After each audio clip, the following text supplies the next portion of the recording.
Quando você fala de cidade, meio ambiente, você tem que pensar urbanisticamente o que o meio ambiente significa. Estou falando disso. Mas foi uma prefeitura que praticamente abandonou os programas de transporte público, ainda focou muito no automóvel. Não é verdade. E uma coisa que particularmente eu acho que foi um sinal da gestão Kassab, que foi uma liberdade muito grande, o adiamento do plano diretor de São Paulo e o investimento muito forte na liberação de especulação imobiliária, de construção de edifícios de maneira irregular, muitas vezes, que tem um impacto direto na questão ambiental da cidade. Como você avalia isso? Posso comentar? Claro. Veja, duas coisas, né? Na questão de meio ambiente e transporte. Meio ambiente e transporte.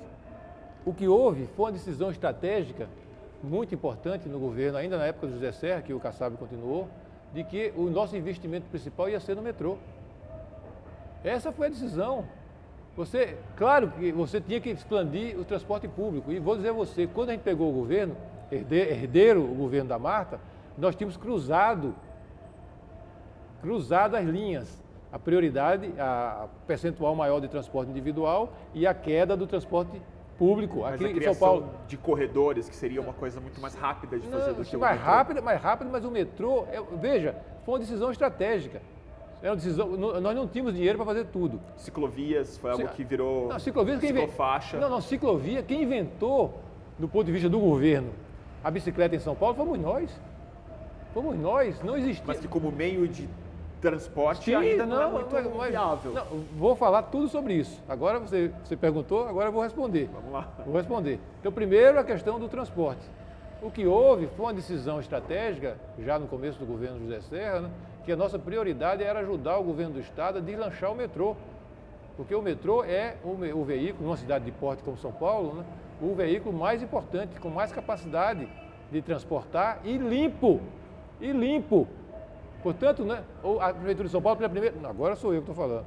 Por favor. Pela primeira vez na história, ele fala muito, o entrevistado sou eu. O entrevistado sou eu. Então, essa foi uma decisão que você pode discordar, né? Mas não pode dizer que não houve uma prioridade para o transporte público. Tanto que hoje eu sei, você pode discordar. Mas olha, hoje a gente tem na cidade de São Paulo praticamente resultado desse esforço conjunto do governo municipal, na época do José Serra Kassab, e do governo do PSDB do Alckmin, 4 linhas em construção que vai praticamente dobrar o metrô de São Paulo. O metrô de São Paulo estava morto, parado no tempo, né? De repente, desse período para cá, ele tem 4 linhas. A linha que vai da Vila Prudente até a cidade de Tiradentes, a linha que vem a amarela do Butantã e vai se continuar, a linha que vem da Zona Sul e vai chegar aqui no metrô Santa Cruz, e a outra linha, que é aquela linha que vai de Jabaquara, atravessando, passando por Paraisópolis, até chegar. 4 linhas que vai dobrar o metrô em São Paulo, que vai mudar.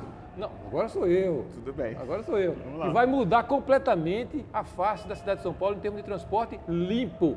Então essa foi, vamos dizer assim, a decisão estratégica. Agora, em relação ao ônibus, a gente fez uma coisa que ninguém fez no Brasil e poucas cidades do mundo fazem. Você sabe qual foi? O quê? O São Paulo tem 11 mil ônibus sob seu controle. Todos eles, 11 mil ônibus, funcionando a diesel, a petróleo, a economia do século XIX e século XX, né? Envenenando o seu pulmão e o seu coração. Porque o diesel é o poluente mais nocivo, de maior morbidez e mortalidade. Então são ônibus, é transporte público, mas todos eles sujos, ao contrário do metrô. E o que São Paulo fez?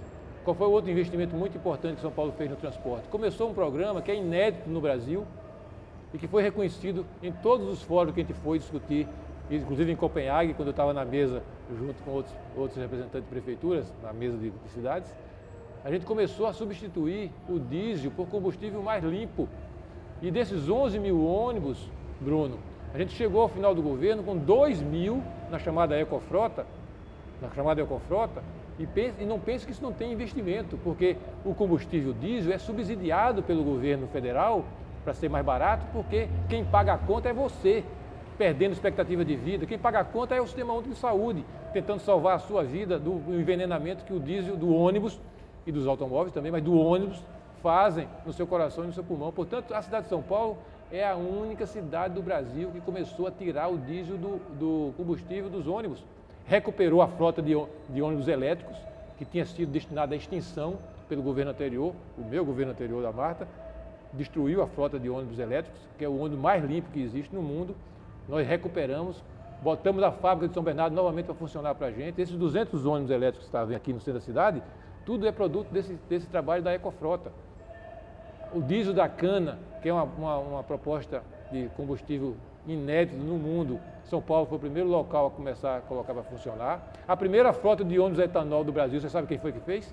Nós aqui fomos lá na Suécia, porque Estocolmo tem 80% dos ônibus rodando a etanol do Brasil. O etanol atravessa o oceano e vai dar um combustível mais limpo para Estocolmo. E o Brasil, quantos ônibus a etanol tem? Você sabe quantos? 0.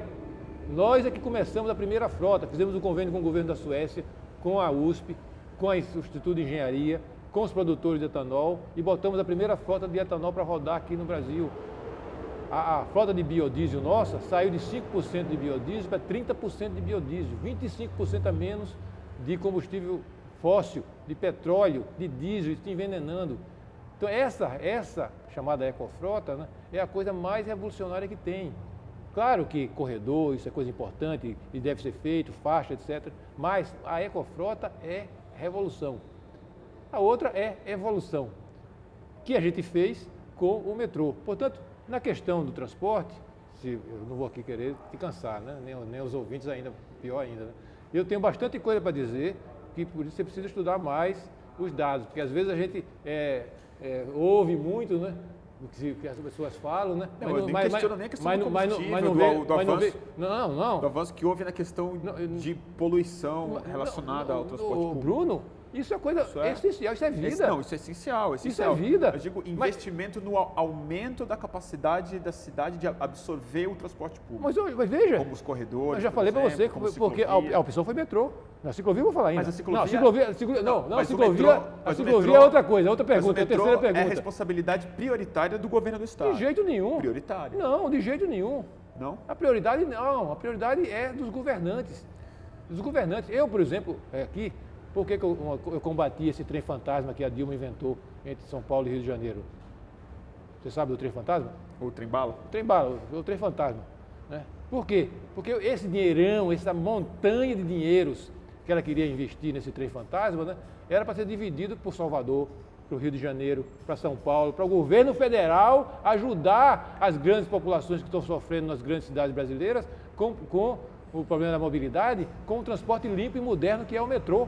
Em vez de ficar com especulações absurdas com o tal trem fantasma, que até hoje não saiu, graças a Deus, o governo federal já devia estar ajudando a gente, como devia estar ajudando Salvador, Rio de Janeiro e os governos municipais, porque existe aí um interesse de todos.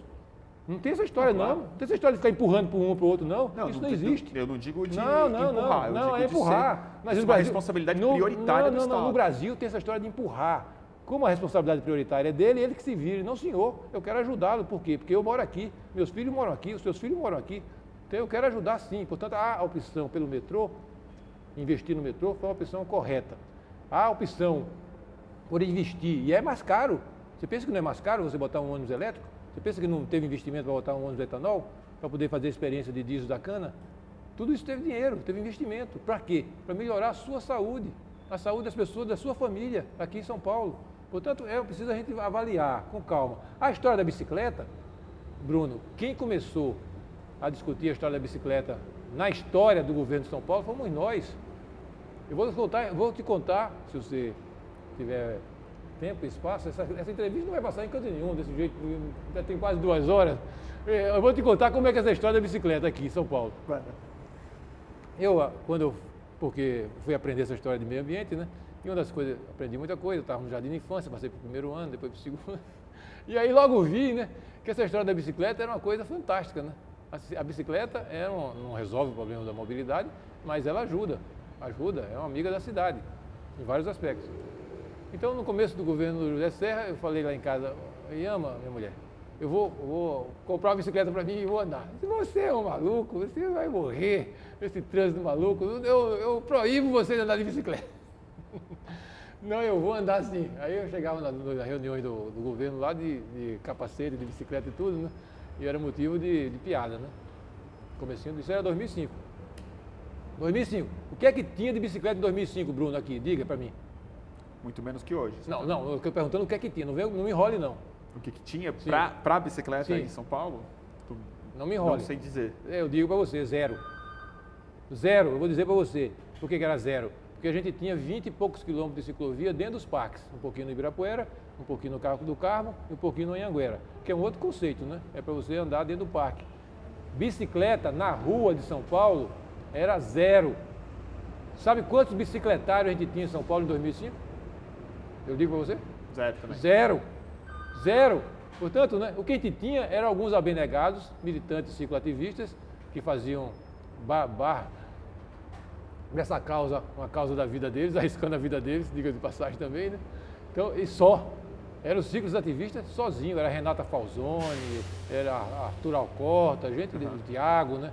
Essas pessoas desse tipo, que são pessoas avançadíssimas, sozinhos. A estrutura de apoio à bicicleta em São Paulo em 2005 era zero, mas era pior do que isso. Depois que eu cheguei nessas reuniões com capacete de bicicleta, o Serra convocou uma reunião minha com a CET, 2005, comecinho do governo. A CET disse para a reunião, eu de capacete, a CET e ele, né? O que a CET falou nessa reunião? O prefeito, se o senhor ficar ouvindo essas histórias do Eduardo Jorge, o senhor vai ser responsável pelos rapazes, pelas moças que vão morrer na rua. Nós da CET proibimos que esse negócio seja feito. Que eu defendendo que tivesse ciclovias, que fizesse bicicletários, etc, etc. A CET disse isso. Aí o Serra mandou eles embora. Tá bom, tchau. E aí perguntou para mim, e aí? O que a gente faz, né? Aí eu falei, dê um pouquinho de dinheiro para a gente e que a gente faz uma ciclovia. Aonde você vai fazer a ciclovia? A gente já tinha estudado no plano diretor anterior os vários locais onde havia possibilidade de ciclovia, a gente já tinha estudado. Eles deu dinheiro um pouquinho para a gente, que a gente vai contratar o metrô para fazer uma ciclovia na Radial Leste. Se é possível fazer uma ciclovia na Radial Leste, nós vamos provar que é possível fazer ciclovia em São Paulo. Aí ele passou o dinheiro para a gente em 2005, a gente contratou o metrô tinha uma faixa entre a Radial Leste e o muro do metrô, que era do metrô. A gente contratou o metrô construiu a ciclovia que vinha de Itaquera até Tatuapé, do metrô de Itaquera até o metrô Tatuapé, 6 e poucos quilômetros. E o José Serra inaugurou a primeira ciclovia de rua da cidade de São Paulo, da história de São Paulo. Porque tinha duas pequenininhas desativadas ali na Sumaré, o pessoal usava para andar fazer corrida pedestres e cachorros, né? Aquilo não era ciclovia. Então, a primeira ciclovia, então, Bruno, fomos nós que fizemos, de Itaquera a Tatuapé, com o dinheiro da Secretaria do Meio Ambiente, contratamos o metrô fez e a gente arborizou. Toda aquela arborização nova foi a gente que fez e foi a primeira ciclovia. E a partir daí, a gente partiu para uma outra ofensiva, conversando inclusive com os cicloativistas, de buscar outros locais de fazer ciclovias, que eu vou dizer depois para vocês o que a gente fez. Mas aí, em 2006, o foco nosso foi centrado no metrô e na CPTM para colocar bicicletários. Porque eu tinha visto em Londres, por exemplo, né, que a principal estrutura de apoio à bicicleta em Londres não é ciclofaixa, nem ciclovia, nem coisa nenhuma, né? É bicicletário e educação no trânsito. É outra coisa. Então, mas é bicicletário. Todos os metrôs, estação de trem, tem o bicicletário, né? Você deixa a bicicleta, pega o metrô, pega o ônibus, vai embora, volta, pega o metrô, chega na bicicleta, vai embora para sua casa. Então, o investimento que a gente viu que era mais estratégico, né, que tem um retorno mais inteligente, que tinha um retorno mais imediato, era você convencer o metrô e a CPTM a botar bicicletários em São Paulo, que não tinha nenhum, era zero. Eles só tinham um bicicletário lá em Mauá, que era famoso e tudo, né? Mas aqui em São Paulo a gente não tinha nenhum. Toda aquela região da Zona Leste, Itaim, Hermelino Matarazzo, Brás, tudo, a gente não tinha nada. Então, a Secretaria do Verde procurou o metrô, procurou a CPTM em nome do prefeito e eles concordaram e começaram a fazer. Então, os primeiros bicicletários, você vai ver até lá, estão lá. 200, 300 vagas, deviam estar fazendo até mais já, né? Já foi o segundo resultado desse processo. E aí a gente continuou procurando outros locais para fazer ciclovias, aqui em São Paulo, e um local importante que a gente conseguiu também, a Prefeitura de São Paulo e a Secretaria do Verde, foi aquela ciclovia na marginal do Rio Pinheiros, que estava prometido desde a época do Covas e não saía do papel. E quando o Serra foi para governador, nós procuramos ele novamente, e ele deu apoio a gente e deu orientação que se fizesse aquela ciclovia, que é uma coisa importante, tem poucos acessos, mas agora vai ter mais, na medida que tem mais acesso, ele vai ter mais ainda. Tem que fazer do outro lado também, que está faltando ainda, né, para voltar aí lá de Osasco até a represa. Então começou a ter uma estrutura, Bruno, de apoio à bicicleta que nunca teve em São Paulo. A orientação dos governos anteriores, todos eles, do PT, do Maluf, etc., era não dar apoio à bicicleta. A mais importante obra, então, foi mudar o paradigma. São Paulo precisa da bicicleta. São Paulo vai apoiar a bicicleta. São Paulo vai começar a fazer ciclovias. São Paulo vai ter os primeiros bicicletários. São Paulo teve o primeiro programa de aluguel de bicicleta do Brasil. Fomos nós, o metrô e a Secretaria do Verde. Você sabe disso também, sabe? Isso aí você lembra, né? Uhum. Foi o primeiro da América do Sul todo. Primeiro da América do Sul todo. Foi aqui em São Paulo. Aqui que a gente fazia dentro do metrô. Não era nem na rua como esse agora, que depois a gente fez com o Itaú. Mas o nosso primeiro era dentro do metrô, que era um local até mais seguro e mais tranquilo. E aí depois apareceu essa história da ciclofaixa. Que no começo os cicloativistas achavam que não era muito bom, porque era uma coisa só de lazer, final de semana. Mas veja, né? Depois, Bruno, a gente tem que dar a mão à palmatória.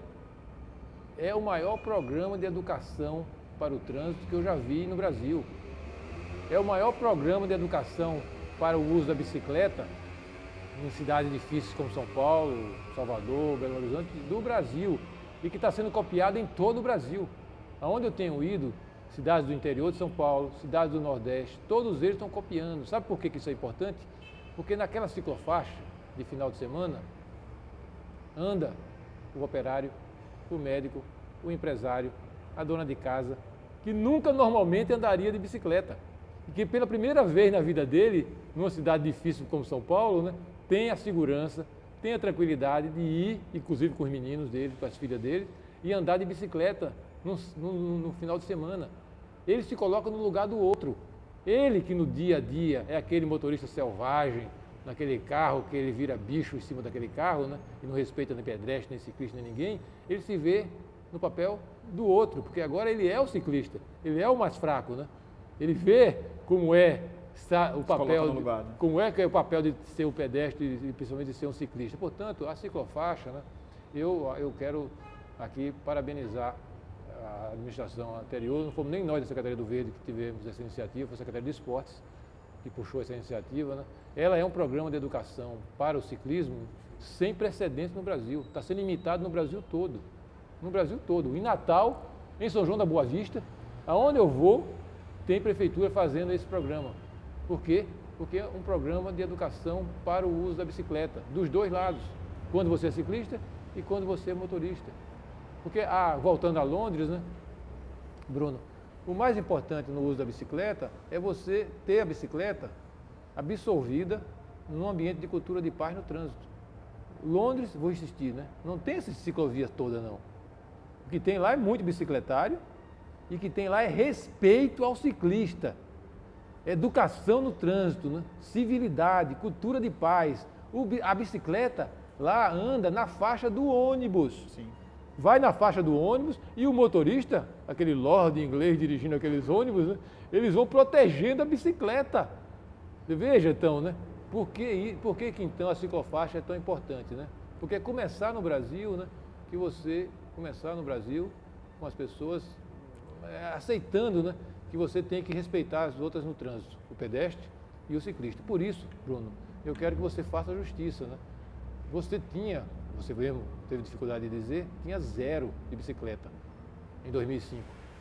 Em 2012, a bicicleta em São Paulo é uma realidade. Quando o governo acabou, em 2012, a bicicleta era um fato na cidade de São Paulo. Na cidade que diziam que nunca ia ter a bicicleta. Teve engenheiro da CET que não sabia como é que subia a ladeira. Eu disse, meu senhor, o senhor usou a bicicleta quando você tinha 15 anos. A bicicleta agora tem marcha. Até em Salvador dá para usar. Então, veja, né? o mais importante nessa história da bicicleta, né, não são só esses feitos, a quantidade de ciclovias e ciclofaixas que a gente deixou, aquela ciclovia que o prefeito nem sequer inaugurou ali na Faria Lima, aquela que vai até, ele nem inaugurou, nem se deu o trabalho de inaugurar aquela outra que vai até lá o Parque Vila Lobos, nem se deu o trabalho de inaugurar a recuperação da ciclovia na Sumaré. Portanto, até eu acho, né, que ele, como prefeito, podia até ter inaugurado essas coisas, né? Nem fez isso. Mas bem, né? Então, mas pelo menos me faça essa gentileza, né? Você reconhecer que a gente tinha 0 em 2005, não só de estrutura, mas de cabeça, de paradigma, né? E 2012 São Paulo é outra. São Paulo é outra para a bicicleta. São Paulo é outra. E espero que os governos vão adiante. Mas a gente não discutiu ainda a sua terceira pergunta, que é a questão do urbanismo. Essa aí eu posso falar bastante. O desconhecimento do que foi feito nessa questão do urbanismo, nesses 2 períodos de 8 anos, é muito grande. Eu posso falar isso porque os licenciamentos das operações urbanas passou pela Secretaria do Verde, passava por várias secretarias e também pela Secretaria do Verde. E eu tenho comigo guardado, né, qual foi o licenciamento, as obrigações, as determinações, os parâmetros que o Conselho, não eu, não os técnicos, mas o Conselho Municipal de Meio Ambiente, que é um órgão independente, com participação independente da sociedade, votou. Se eu quiser, eu discuto com você cada uma das operações urbanas que foi votado, o que estava previsto lá e que depois não foi nem adiante, porque nem deu tempo. Posso discutir uma por uma. Quer discutir, por exemplo, a operação urbana da água espraiada? Quer que eu discuta com você isso?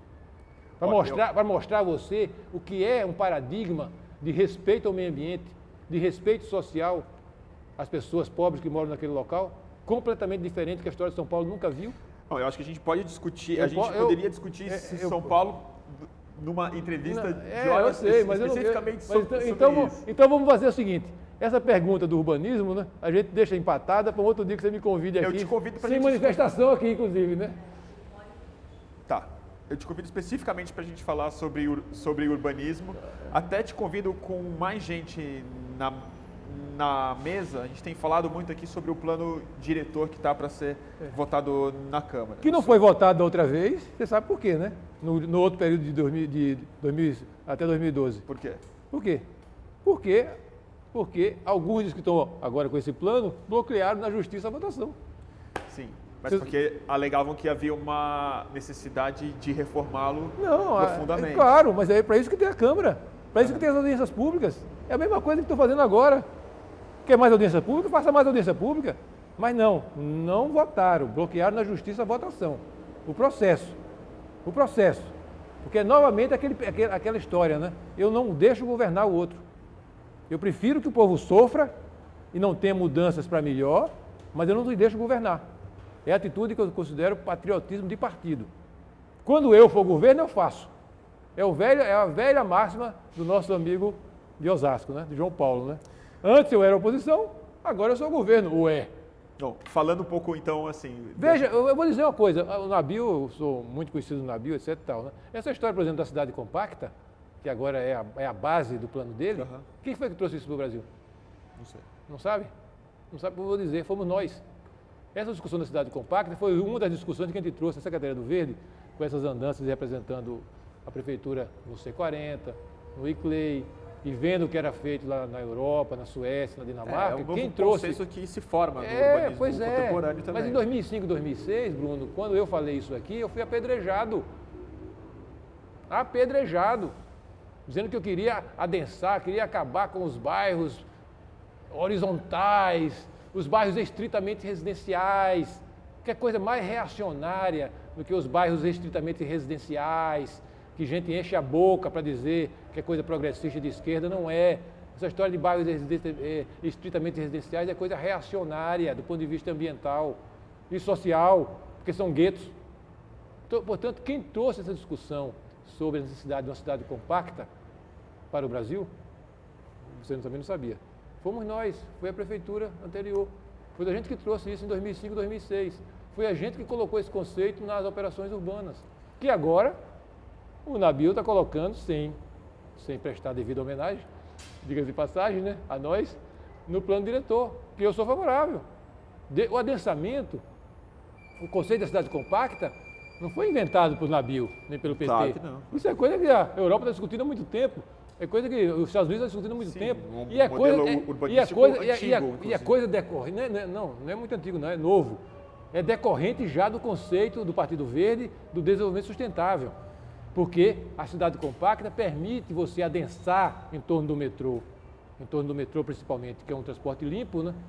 A cidade, e com isso a cidade vai ser mais eficiente do ponto de vista energético, vai consumir menos combustível, menos energia, vai possibilitar que as classes sociais voltem a conviver. Então, há todo um conceito, que é o conceito do desenvolvimento sustentável, que veio no final do século, que transformou Manhattan, que era considerada uma cidade totalmente antiecológica, numa cidade ecológica, a ilha. Como é esse milagre, né? Que Manhattan, eu queria falar um pouco sobre isso também, Manhattan era considerado uma cidade mais árida e antiecológica do mundo, e agora todo mundo vai lá e cidade ecológica, cidade ecológica. Eu acho que assim, na verdade... Portanto, não, só terminando, né? Essa história, né, do urbanismo, né? E esse conceito básico que a gente está discutindo agora da cidade compacta, desde que seja compacta, respeitando o transporte eficiente e limpo, desde que seja compacta, mas respeitando a permeabilidade urbana, desde que seja compacta, respeitando a insolação, desde que seja compacta para ter o convívio das classes sociais. Quem trouxe esse conceito para o Brasil foi a Secretaria do Verde e do Meio Ambiente em 2005, 2006, e que foi apedrejada na época. Foi classificada, como você disse aqui, né, como um instrumento da especulação imobiliária, porque ia adensar. Ora, pelo amor de Deus, Bruno. Bom, mas aí esse é um outro assunto, mas se a gente for discutir o tipo de lucro e o tipo de... Lucro de quê? Escândalo, inclusive, que foi colocado nos licenciamentos na gestão Kassab. Licenciamento da área ambiental não teve escândalo ambiental, nenhum. Não estou te acusando de rigorosamente nada, mas assim, houveram escândalos flagrosos de licenças emitidas de maneira irregular pelo secretário. Não só no governo dele, não, né? Oi? Não só no governo dele, não, né? Não. Isso aí é uma coisa. Exatamente. No governo atual também, no governo anterior também, porque isso aí é. A minha crítica, a minha acusação não é exclusiva. Não, porque às vezes termina estigmatizando um fulano, né? Quando na verdade é uma questão estrutural de algumas áreas de fiscalização da Prefeitura de São Paulo. Sem dúvida. Quantos escândalos de fiscalização a gente teve aqui, né? Inclusive dentro de programas que eram marcos ambientais, como o próprio Controlar, né? Não, exatamente. Nesse caso aí, o fato do que você está se referindo não tem irregularidade nenhuma. Isso aí eu posso discutir com você, porque quem acompanhou fui eu. Se você quiser discutir isso aí, agora eu vou responder para você. Não, porque se você falou uma coisa dessa, eu preciso responder. Não tem escândalo nenhum. O que tem é um contrato que foi validado, que a Justiça e a área jurídica nossa e técnica considerou correto e que devia ser implementado. Se você rompesse aquele contrato, você arriscava duas coisas. Ser contestado na justiça pela empresa que tinha ganhado a licitação, que não foi feito na nossa época, e cuja ordem de início, sabe quem deu a ordem de início desse contrato? Você sabe? Não. Sabe quem é? Eu vou falar para você. Quem deu a ordem de início do contrato foi a Marta Suplicy. Você não sabe disso, né? Porque a gente é muito discreto, né? Mas quem deu a ordem de início ao contrato de inspeção veicular em São Paulo foi feito... O mesmo contrato que depois foi apontado como uma licitação não feita? O mesmíssimo e o único do Brasil, que é o único do Brasil que teve licitação. Nenhum outro estado estão aí tentando há 2, 3 anos fazer licitação, nenhum conseguiu. O único contrato que houve licitação no Brasil para fazer inspeção veicular, que é uma coisa elementar, qualquer país sério no mundo faz isso. Porque é a sua família que está sendo prejudicada. Eu não discuto a necessidade de mas ninguém fala nisso. O Ministério da Saúde não fala nada. O Ministério da Saúde não fala que a poluição dos carros, das motos, dos ônibus, dos caminhões desregulados é hoje o fator de morbidade e mortalidade mais importante na cidade.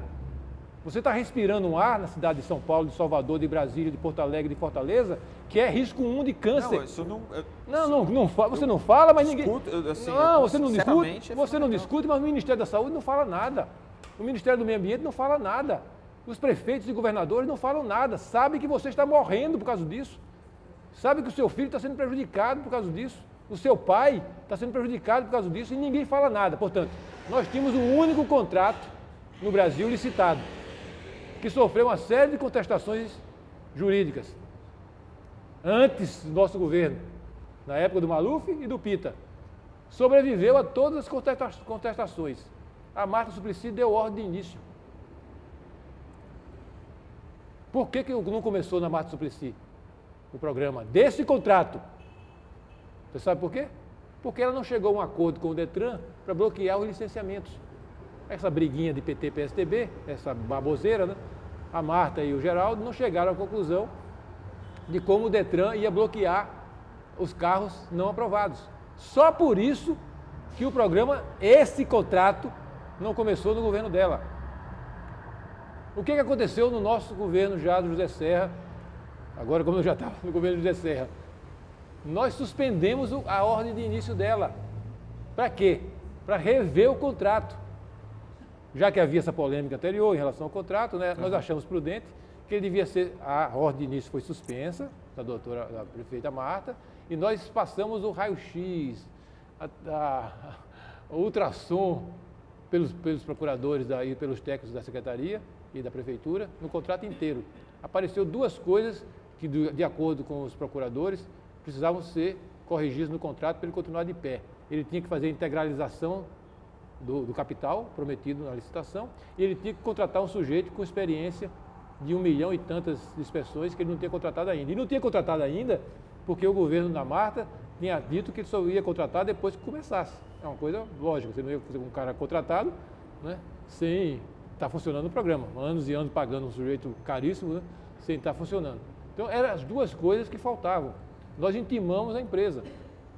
A empresa resistiu, né, porque já tinha a ordem de início. Ora, diziam eles, a prefeitura deu ordem de início e agora você vem mais com essas duas exigências? Ou faz isso, ou então nós vamos romper o contrato, vamos para a justiça. E aí eles resistiram, eu mandei para o prefeito, dizendo que nós queríamos romper o contrato porque eles estavam resistindo a fazer essas duas correções. O prefeito disse, você está certo, a Secretaria do Verde está certo e você, a empresa, tem um prazo X de cumprir, senão nós vamos romper o contrato. Eles cumpriram as duas objeções nossas. E aí o contrato ficou de pé. E aí nós restabelecemos, Bruno, a ordem de início de quem? Da Marta. Claro. Claro. A ordem de início dela, que estava suspensa para poder o contrato ser completado, né, foi restabelecida e o contrato foi adiante.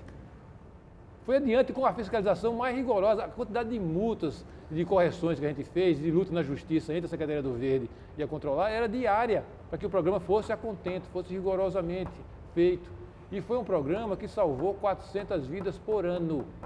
A cada ano, essa inspeção que completou-se em 2010, ela foi progressiva, né? 2008, 2009, em 2010 a gente teve o primeiro ano que a inspeção foi completa de 2.300.000 carros, né? Aproximadamente. A cada ano de 2010 em diante, Bruno, nós salvamos cerca de 400 vidas por ano. Vidas, fora o adoecimento das pessoas. Você sabe o que é 400 vidas por ano? Isso é muito mais do que morre com AIDS, com TB pelo Brasil afora. Por ano, em São Paulo. Portanto, é um programa de saúde pública da maior importância. O Ministério Público, um procurador, falou duas coisas para a gente. O programa não é válido, esse programa não adianta nada, é só para cobrar dinheiro do pobre do paulistano. Eu disse, meu senhor, esse é programa no Chile, no México, na Alemanha, nos Estados Unidos, isso é um programa de saúde pública importantíssimo. Ele achava que o programa não valia nada, não funcionava, não tinha eficácia. Ponto 1, o programa não tem eficácia. O programa salva 400 vidas por ano em São Paulo. Em São Paulo. E ponto 2, o contrato é inválido. Bom, o contrato é inválido, mas a área jurídica e técnica da prefeitura diz que o contrato é válido. Então ele entrou na justiça, esse é o grande escândalo, né? Entrou na justiça dizendo que a gente estava fazendo um programa que não tinha um contrato válido e que não era eficiente. Ora, é o ponto de vista dele. Mandou o prefeito ser afastado, mandou que eu fosse ser demitido, mandou bloquear os meus bens e o do prefeito. O que o juiz fez? Não afastou o prefeito, não me afastou como secretário, não mandou bloquear bem nenhum, eu não tenho quase nada. Se puder bloquear meus bens, cabe na palma de uma mão, né? Mas eu gosto dele, deixa um pouquinho que eu tenho, né? Não, o juiz não mandou bloquear coisa nenhuma e, mais importante, o juiz falou, o programa tem que ir adiante, porque o promotor queria suspender o programa. Suspendeu o programa. O juiz falou, não afasta as autoridades, não bloqueia os bens, o programa continua e nós vamos analisar o contrato. Pô, um contrato complexo desse, né, está aí sendo analisado. Então, não tem, Bruno, eu não posso deixar de responder, porque isso me afeta pessoalmente, claro. Né? Me afeta pessoalmente. Não tem essa história de escândalo, não. Pelo contrário, o escândalo, vou repetir para você, o escândalo é o Ministério da Saúde e o Ministério do Meio Ambiente do Brasil tendo a resolução CONAMA dizendo que tem que ter inspeção veicular nas cidades maiores do Brasil, que foi reformulado em 2009, baseado na experiência de São Paulo. CONAMA pegou a experiência de São Paulo, essa nossa, que você não gostava, e pegou lá... Não diga isso. Pegou essa experiência nossa aqui, analisou no CONAMA em 2009, CONAMA você sabe o que é, né? O Conselho Nacional do Meio Ambiente. E votou uma resolução baseada na experiência de São Paulo, que os outros estados, nas cidades grandes, tinham que implantar. Quem foi que implantou, Bruno? De 2009 para cá? Não sei. Não sabe, não? Eu vou dizer para você. Zero. O Rio Grande do Sul não implantou. O estado de São Paulo não implantou no resto do estado. Brasília não implantou. Porto Alegre não implantou. Salvador não implantou. Fortaleza não implantou. Recife não implantou. E aí sim, escândalo é isso. O Ministério da Saúde e o Ministério do Meio Ambiente não falam nada. As pessoas estão morrendo. A Organização Mundial de Saúde acabou de fazer um relatório, que foi solto agora no final do ano, colocando o ar poluído das cidades como risco 1 de câncer. Sabe o que é isso? Risco 1 de câncer é o risco mais grave de câncer. Você está inocentemente respirando para viver numa cidade como essa, como Campinas, como Santos, como Salvador, como Recife, está se envenenando. E o Ministério da Saúde não diz nada. O Ministério do Ambiente, com a resolução CONAMA, não cobra nada. A Assembleia Legislativa de São Paulo, que tem um projeto desse, de inspeção veicular para regiões metropolitanas, parado desde 2010, e ninguém fala nada. Isso sim, que é uma coisa escandalosa contra a saúde pública do povo, né? Vou falar então sobre uma coisa que para mim ainda é mais escandalosa ainda, e aí não é uma questão nada restrita ao município ou a políticas ambientais exatamente. Mas você teve em Copenhague, né, na conferência do clima, falando sobre questões de cidade, né? E agora há pouco você estava falando também, aliás, acho que a base do que você vem falando é o papel do Partido Verde em reformar o capitalismo e o socialismo para sistemas que sejam sustentáveis, mas que agora a gente chega num ponto muito diferente do que quando o Partido Verde começou a ser pensado, né? Que é a mudança climática já começou, a gente está em plena crise ambiental planetária e não parece que a gente conseguiu reformar nem o capitalismo, nem o socialismo, nem um conceito econômico que de fato não signifique apenas redução de danos, porque a impressão que eu tenho, e todas as políticas ambientais que foram implementadas em São Paulo, no país, no mundo inteiro, sempre me parecem muito positivas, mas você colocou Nova York como um exemplo de uma cidade que hoje é vista como ecológica. Nesse aspecto, né? Nesse aspecto. Mas ainda me parece... Da eficiência energética, né? Da eficiência energética, mas ainda me parece uma questão de redução de danos. A gente não conseguiu mudar o paradigma econômico que estabelece uma relação predatória com o planeta. Você, assim, fora da questão da sua candidatura, como um político que está há muito tempo agindo na linha de frente e também nos bastidores da articulação e tal, você acha que a gente tem tempo de reformar o sistema antes que ele entre em colapso de fato? Essa é uma das razões porque eu aceitei ser candidato pelo PV, para falar isso daí que você está falando.